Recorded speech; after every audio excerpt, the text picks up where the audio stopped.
Hi everyone, welcome back to my YouTube channel. ನಾ ಇವತ್ತು cheese spread vegetable sandwich ಮಾಡತ್ತೀನಿ. ಅದಕ್ಕೆ ಫಸ್ಟ್ ಚೀಸ್ ಸ್ಪ್ರೆಡ್ ತೊಗೊಂಡಿನಿ, ಕಾರ್ನ್, ಕ್ಯಾಪ್ಸಿಕಮ್, ಟೊಮ್ಯಾಟೊ ಮತ್ತು ಈರುಳ್ಳಿ ತೊಗೊಂಡಿನಿ.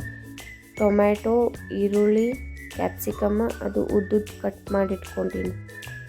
ಆಮೇಲೆ ಒಂದು ಬೌಲ್ಗೆ cheese spread, onion, tomato, capsicum, corn, mayonnaise, cheese, pizza pasta sauce, oregano, chilli flakes, ಉಪ್ಪು ಹಾಕಿಬಿಟ್ಟು ಚೆನ್ನಾಗಿ ಮಿಕ್ಸ್ ಮಾಡ್ಕೊಂಡಿನಿ.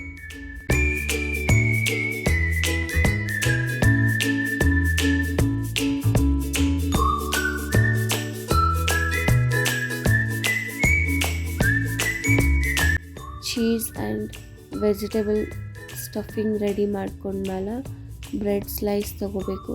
ಅದಕ್ಕೆ ಬೆಣ್ಣೆ ಹಚ್ಚಬೇಕು ಸ್ವಲ್ಪ.